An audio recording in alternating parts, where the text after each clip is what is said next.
Hey guys, welcome back. I'm looking for many creative ways to get my 5 a day, and there's nothing better than this beautiful cake. This banana pecan cake is a great tea time snack and a perfect balance of sweet nutty flavors which makes you want to go for the second helping. So let me show you how. Let's get cooking. The best thing about the recipe is that everything, all the ingredients go inside the bowl and it is then mixed together into the blender till you form the nice rich cake batter. We always start by first adding butter. When you add butter for the cake, always have the cake at room temperature so it is soft. It is not really cold and ice hard because it blends quite easily if it's soft. So just soften butter. Don't have melted butter because melted butter will tend to split. So use softened butter.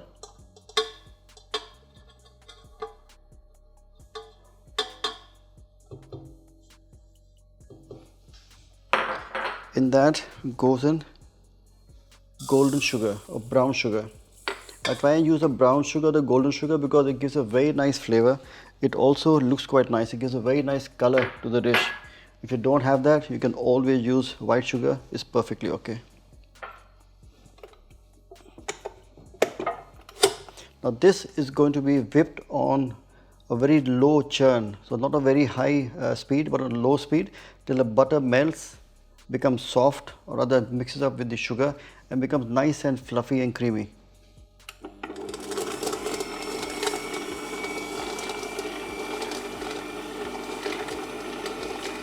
The butter has softened up and the sugar has melted. I'm going to slightly increase the speed now just to make sure it whips up quite smooth and creamy.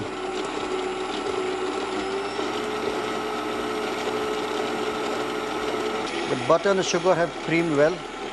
I'm going to quickly have a look at it.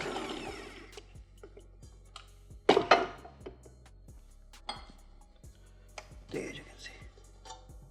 Yeah, it's nice and cream basically. It's creamed well.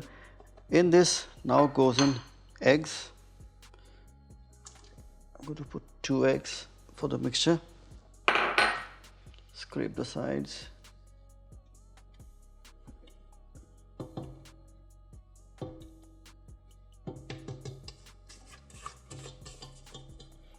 And again on a gentle speed or a low speed, I'm going to lightly whip the eggs and get them to mix with the butter and the sugar.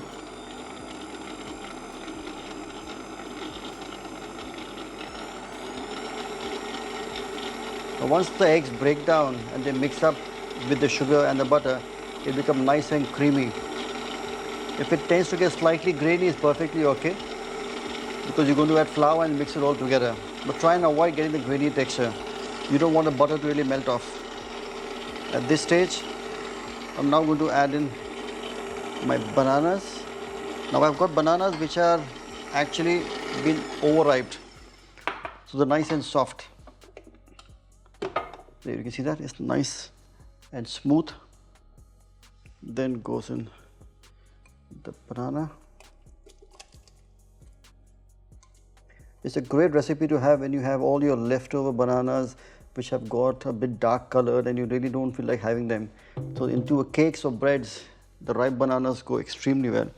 Also they have a nice flavor, they are rich in flavor, but they also are slightly more sweeter. And I just love to have that.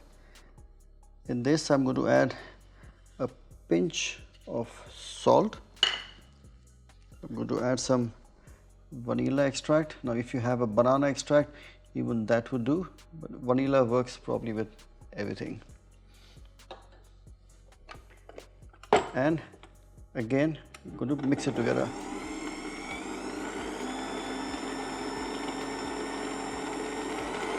So all I'm doing now here is going to mix the banana along with the butter and the eggs.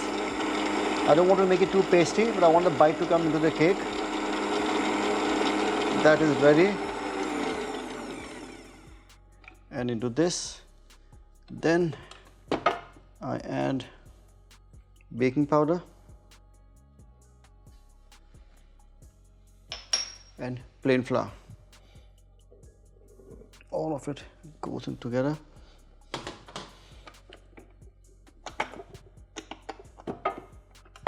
and again a gentle blend.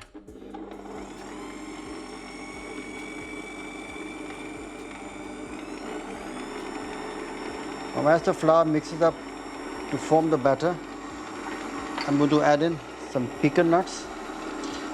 Lots of pecan nuts. I just love pecan nuts. Pecan nuts, banana, chocolate, great combination. And chocolate chips. So this is all you need to do. You blend it together till you form a nice, smooth cake batter. Oh, the smells of vanilla, the chocolate, the banana. Oh, very nice. Also keep in mind, you don't want to over blend the cake mixture. You don't want it to split. You want it to be nice and creamy and smooth. This is now ready, as you can see.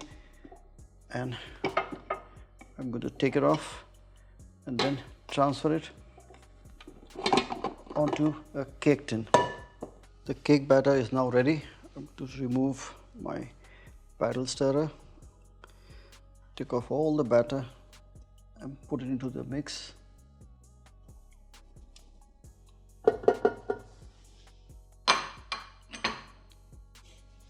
There you can see that it's nice and rich, and it really smells very, very nice.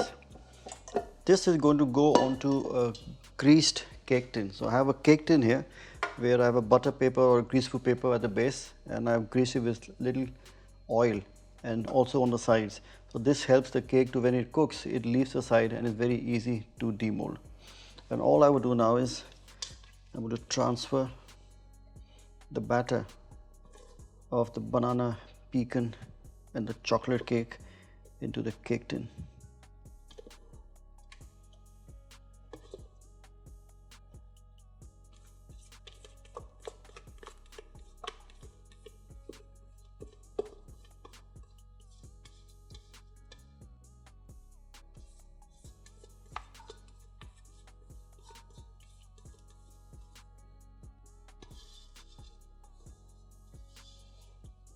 And I don't know about you, but even as a kid and even now, I just love to scrape the edges of the bowl and eat it.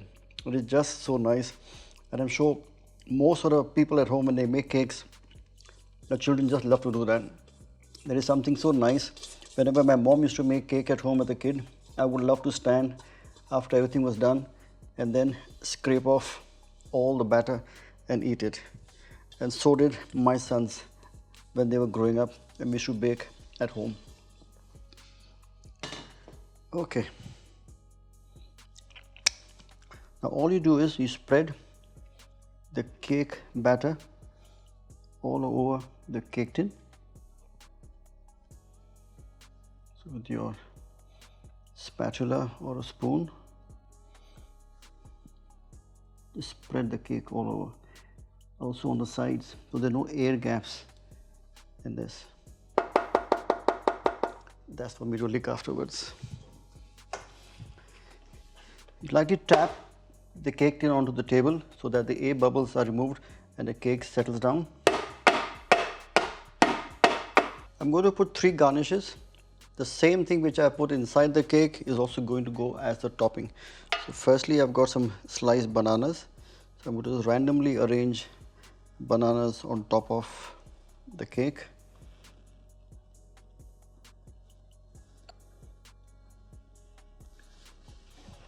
After the bananas, I'm going to arrange some pecan nuts. I've got these pecan nut halves to go on top. Lastly, some chocolate chips, just as a sprinkle.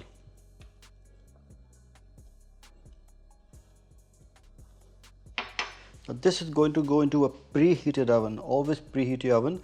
The temperature is going to be 180 degrees centigrade or 350 degrees Fahrenheit, and this will cook for approximately 50 minutes or even up to an hour.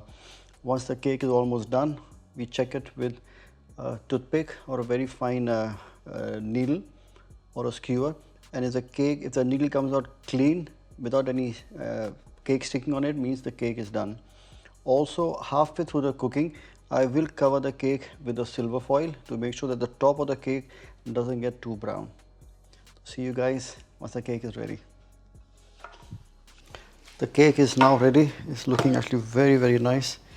I'm going to let it stay in the tin for a little while for it to cool down. I can already see that the sides have loosened up.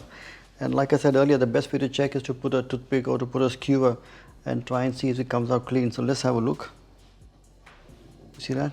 It's come out nice and clean. So that tells you that the cake is perfectly cooked.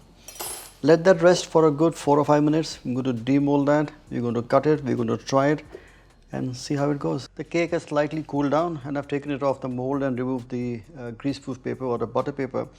It actually smells so nice. And the banana has such a nice aroma and the pecan nuts have been roasted, so it really smells very nice, very inviting.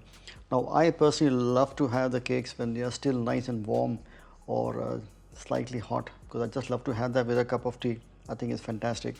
You can also serve it at room temperature if you like. The choice is entirely yours, but make sure you guys try it at home. I'm going to quickly cut a few pieces to show you. It's a nice moist cake.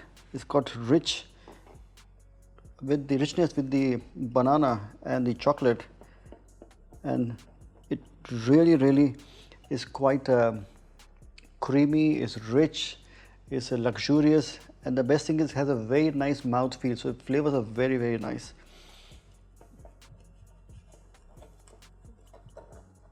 Oops, I'm going to cut a small piece at the end and I'm going to have a little try. So there you have, you can see that. It's got the specks of banana, it's got the chocolate chips in them, and it's got the pecan nuts all mixed together. Very nice. Time to taste. Oh man.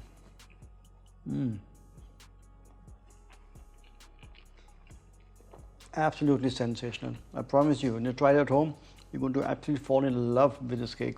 It's a huge favorite in my house. So from my side, make sure you guys try it at home, make it for your friends and family, and lastly, do not forget to tag me. So until next time, happy baking.